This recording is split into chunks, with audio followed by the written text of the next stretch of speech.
So I was longing for prophetic company, right? Longing to be in the middle of prophetic company, prophets, to be trained, to be in the school of prophets, right? I had studied all the books that I possibly could, all the Bill Hammond's books and all the other books I could devour on the prophetic. And I had reached a point where it was like, I need some real live application. I need to be around people that are practicing this. I need to be in the company of people that are living this, right? I need some training. So I began to pray. And I was asking God, God, lead me to, the place. And I was going through at that time in a very, very bad relationship. And a lady said to me, you need a miracle. And she said, I'm going to lead you. I want to, introduce you to this church. I'm going to lead you someplace. And when I got to this place, I was like, wow, I've been longing for this, right? Because I live in the Northeast and there aren't really a lot of prophetic camps here, okay, if you will.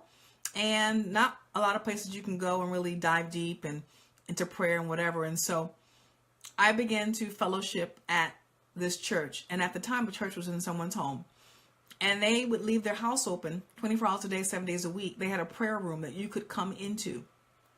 Love this place. I mean, you could sense the presence of God. Anyway, time moved forward and we were going to go into our first prophetic training. And there were a group of us. We were all sitting around, prophets in training. And we had just received some teaching and the leader was like, okay, now I want you all to actually prophesy to someone in the room. And I was like, okay. And so they gave us some instructions and I listened to all the prophecies and they were pillow prophecies. The Lord loves you with a great and everlasting love. A house, a car, blessings, blessings, blessings. You're so great. You're so sweet. You're so wonderful. Prophecies. And I looked at this woman. She just jumped out amongst the crowd in the room. And when I looked in her face, not in the spirit, I did not go into a vision. When I looked in her face, Masai, she turned into a fox right in front of me. A fox. The face of a fox. And so at the same time, all the scriptures that I had been writing on my spirit man, I talked about your coding, all the scriptures about how cunning the fox is and devious and sly the fox is and how they can't build nothing, right? And Nehemiah talks about that even if a fox were to jump on this wall, it would knock it down, right? So she turned into a fox. So they got to me after all the pillow prophets and said, do you have a word for anybody? And I pointed to the lady. I said, yes. When I looked at you, you turned into a fox right before my eyes. And I told her what I just told you. Her nature. I described her nature. First time with a prophetic exercise. And they were like, actually, she came over to me, the leader came over to me, patted me on my shoulder and said, oh, you probably saw a dove, not a fox.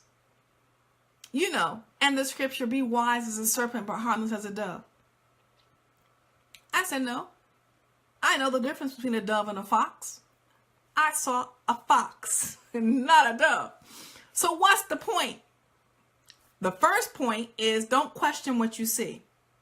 If something morphs in front of your face into any kind of archetype, all right, believe what God is showing you. I was not in a vision. I did not fall into a trance. And this has happened to me on more than one occasion, okay? But a lot in this season because he was training me in what I'm teaching you. He was training me to begin to learn how to understand, use scripture to understand the nature of animals and how they correspond and can correspond with the nature of nations and people in relationships, in life, in business, in ministry. All right? So I wanted to give you a real live example. Okay? So, how does all this tie into the glory? I'm so glad you asked, and then we're closing out. It ties into the glory because the ostrich and the glory go hand in hand. How? 4 ways. Remember, I told you the ostrich surrounds itself, remember, with its wings when it's being chased. Well, what God showed me is that it surrounds itself with glory as a defense because its wings are glorious. Wow. And it spreads its wing and it spins around in a circle to ward off and confuse its enemies that are hunting it. It uses glory as a defense. Wow. Point number 2, the ostrich and the glory. The beautiful, majestic, the long stateliness of its neck and its height has baffled scientists by the sheer fact that it is a bird with eyelashes, beak-like feet, large eyes, the largest eyes of any vertebrae that release glory. The ostrich can release glory with a look. I hope that you Google and just look, maybe on YouTube, find the eye of an ostrich. It will blow you away if you look into it. It releases glory with its eyes.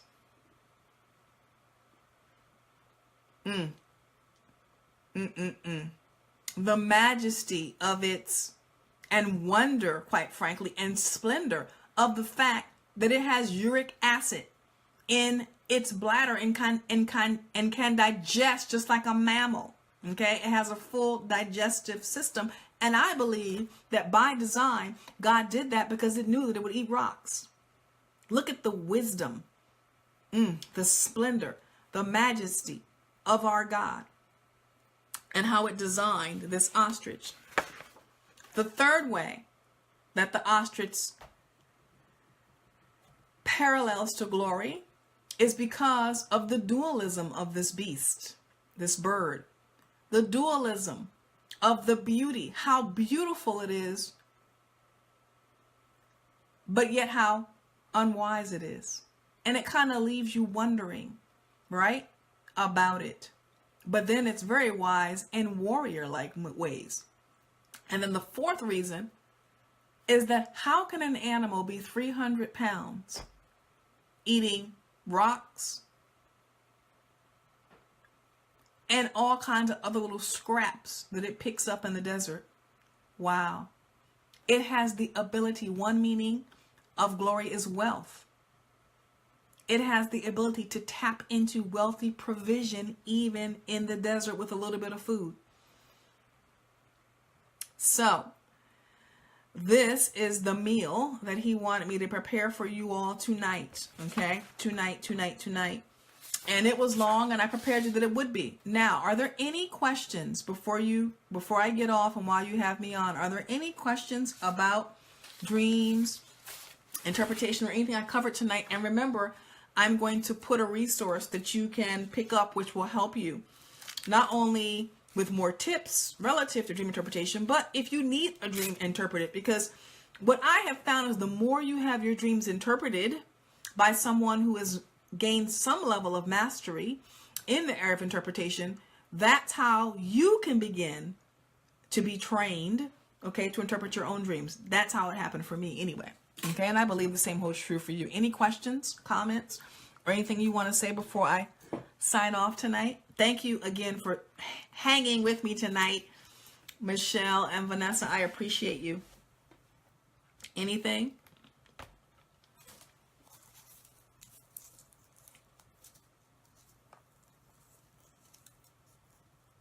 Thank you, thank you, thank you for the hearts. Anything you want to ask or say before we log off?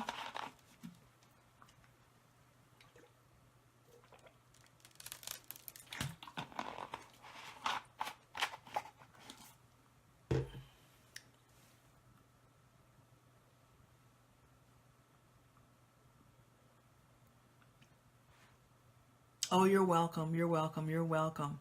You are welcome. All right, you all. Well, if anything comes up, because sometimes it does, right? You get off and you're like, ooh, I should have asked that. Or, ooh, what about that?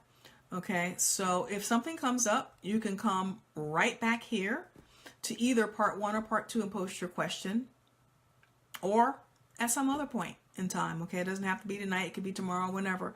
Stuff does come up. If it comes up, just come on back and ask. All right, so I'm not going to hold you all. Thanks again for joining me, and welcome again, Lavinia, okay, Gibson. Welcome to the community. So thanks again. Shalom, shalom, and blessings upon your evening. And I pray that you have sweet peace and sweet rest tonight, and that if he brings you into a dream, or if you ask for one, because now you know you can ask for one, that you'll be faithful to apply what you've learned tonight. Okay? Karen Pina, your glory teacher, signing out. Shalom, you all.